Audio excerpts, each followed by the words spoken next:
सब बैठे रही तनी सा लेवल उठाओ बच्चे आएकर। हेलो मिजाज बनाई सब है बड़ा सुंदर तरस का संकेत कहना हमार टुन्नू मास्टर रोज गाना सुनीला रोज धुन तरह जावत बा। थोड़ा सा कन्वर्जन करूंगा आपके बीच में। मैं बार बार 2 बार 3 बार चौथे बार कह रहा हूं। सुने हैं आए हैं आप धर्मेंद्र सोलंकी को सुनने तो सुनिएगा, थोड़ा सा बैठे हैं तो ईमानदारी से सुनिएगा। तरज मास्टर बजावो तुरंत कौन तरज बा।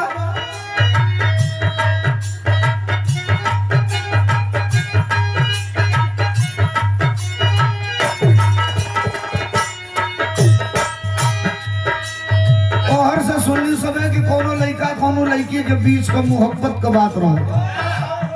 मर्दन तो बड़ा आफत ही आइल बा तनी घरी को भी कटा के हरियर का ड्रम में बोझा के ऊपर से सीमेंट बालू से तो बाजे यहाँ से कर कोनो गारंटी बा नहीं। एगो लड़की प्रलोभन दे दिया, लड़कवा कहलस कि सुन का कहलस बहलावे खातिर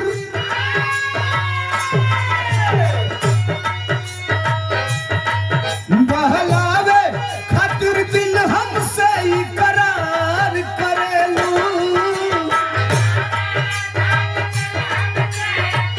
ओहो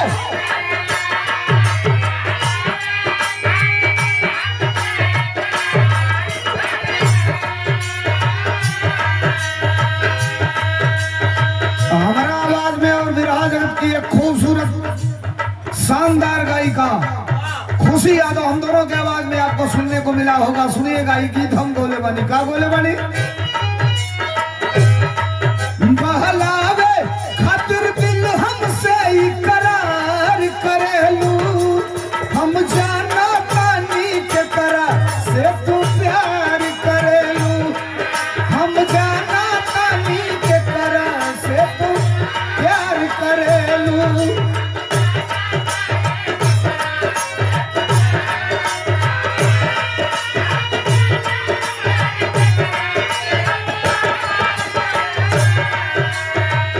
आई सब है दास का निवेदन बा दुनिया के मदारी से।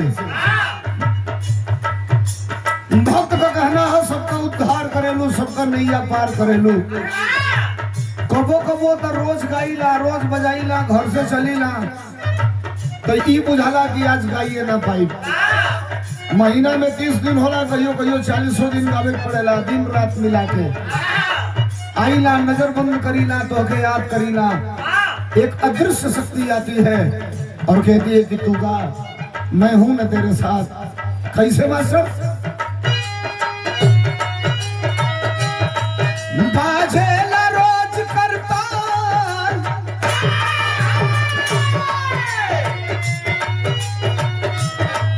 बाजेला रोज करताल लोग यारा ना मानता। माने तो थोड़ा सा हिलाओ, दूसरा तरफ करो, सीधे ही करो, हल्का सा पेपर ये हमारे पीछे वाला।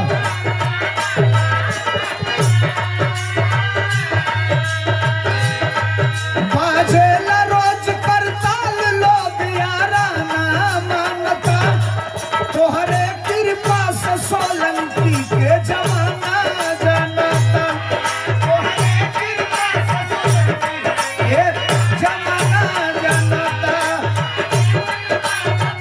ओहो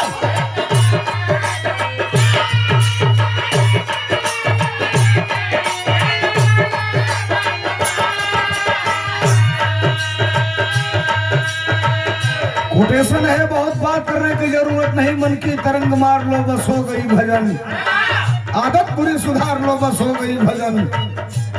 हम में तुम में खड़क खंभ में सब में व्यापक राम। स्तुति वंदना एक लाइन 1 मिनट 1 सेकंड में अगर दिल से हुई तो पूरा दिन का मियाद पूरा कर दे। बड़ा बड़ा लोगन का उद्धार कैलू जैसे हम सुनले हैं। का मास्टर अरे सूर तरलू तुलसीदास और वाल्मीकि ज्ञानी हो।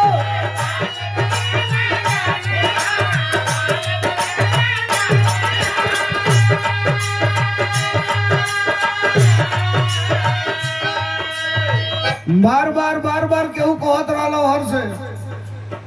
सामाजिक स्तर पर थोड़ा सा आप दिमाग लगाइए, मैं कहने क्या जा रहा हूं। बड़ा हल्ला रोल है बिहार के चुनाव का। परिणाम आया तो नतीजा आपकी अपेक्षा के अनुरूप नहीं रहा, लेकिन शायद आपको नहीं पता होगा। तो हम लोग के बहुत नहीं कि सचेत हो जाओ, तनी घड़ी SIR चल रहा, नहीं समझ पा रहे हैं आप SIR का मतलब क्या है। 4 नवंबर से पहले जो वोटर लिस्ट थी, चुनाव आयोग ने अब उस वोटर लिस्ट को शून्य मान लिया है। उसका कोई मतलब नहीं है। 4 नवंबर से और 7 दिसंबर तक जो आपका फार्म भरा जाएगा, BLO फार्म दे रहा है SIR के तहत, और जितना फार्म भराई उहे वोटर लिस्ट में नाम आई। हेंगा बुझी सभे तरीका जे ना भरी, जकर ना भराई ओकर नाम में ना आई। चाहे के का कर बोलो, बूथे बजे में वापस चली बोलो उठ के। अब समझिए दिमाग कहां लगाया गया। आपका पिछले वोटर लिस्ट में नाम है, आप SIR का फार्म भरेंगे तो 2003 के वोटर लिस्ट का नाम का EPIC नंबरों में डालेगा। भैया कहो 2003 का एगो ऑप्शन दबा के अगर तुहार नाम नहीं किए तो तोरे बाबूजी के नाम बा तो वो चल सकेला। लेकिन मामूली भीड़ लगतिया। 8 वोट हमारे घरे बा, रोज बिरहा गावत ले जा 6 घंटा लागल तब वो 8 ना भरा पाइल। 6 घंटा में कहत 49 लाख वोट काट दिया गया बिहार में। कितना? 49 लाख। और बढ़ाया कितना गया? 31 लाख। सवाल यह है कि काटा किसका गया और बढ़ाया किसका गया। खेल यहीं से तो शुरू हो रहा है। तू जाके दिवाली में मुड़ी पटक के मर जाओ, उसे कुछ होके वाला थोड़े बा। जहां लड़े के बा वही लड़ी सबे। 10 दिन बा बूथे पर लड़ ले तब फतह बा, ना लड़ जाई तो मियात रह जाई, फेकर के मर जीवो, ओकर कोनो मतलब बा नहीं। सूर कतरलू तुलसीदास और वाल्मीकि भाई गानी हो।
वंदना का अंतिम लाइन भक्त का निवेदन हो, सबका उद्धार कैलू।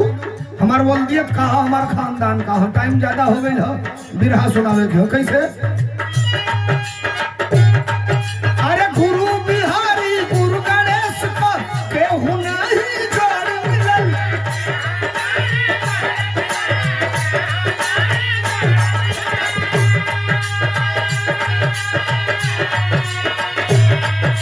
रामदेव या जगन्नाथ का, रामदेव या जगन्नाथ का केहू नहीं तोड़ मिलल।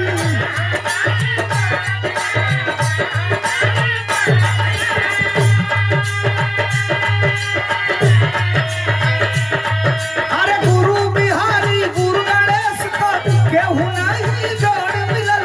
रामदेव या जगन्नाथ का केहू नहीं तोड़ मिलल।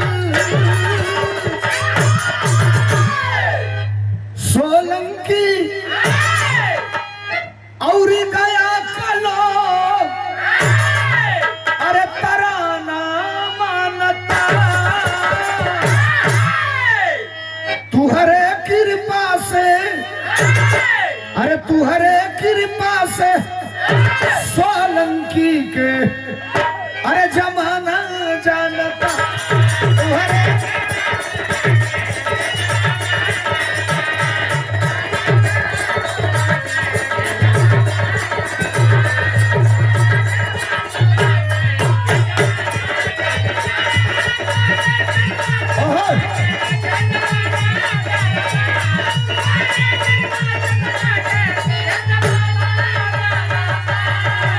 बाजे न रोज करताल लोग यारा ना मानता